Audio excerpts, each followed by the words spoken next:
Penoblokchilarga vizib qolipni valik bilan yog'lash bo'yicha master klass. Qani necha minutda yog'lab bo'ladi? Qani boshladik. 7 sekund bo'lganda boshlandi. Videoni oxirida ko'ramiz. Qolipni tozalab yog'lash kerak. Yog' qanchalik yaxshi tegsa, g'ish shunchalik yaxshi chiqadi.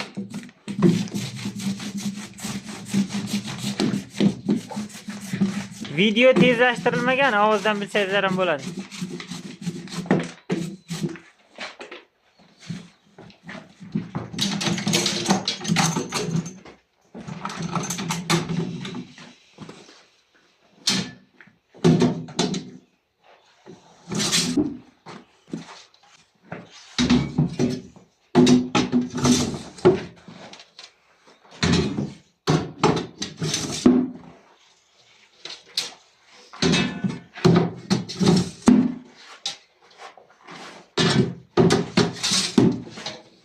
G'isht sifatiga ta'sir qiladigan joyi juda ko'pchilik 90% penoblokchilar valikda emas, pulsatorda yog'laydi.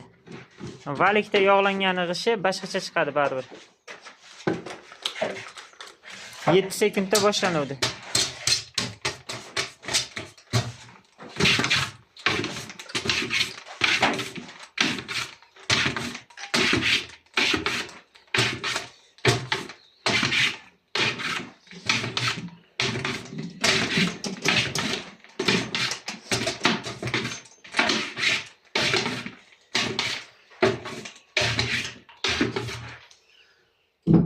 Yetti sekundda tugadi. 1 minuti 40 sekund. Like'ni bosamiz do'stlar. Penoblokchilar tashqari bitta penoblokni yog'lash uchun o'rtacha 1 minuti 40 sekund yetarli bo'ldi. Agar sekinroq ishlasa 2 minut 3 minutda yog'lasa bo'ladi. Like'ni bosamiz.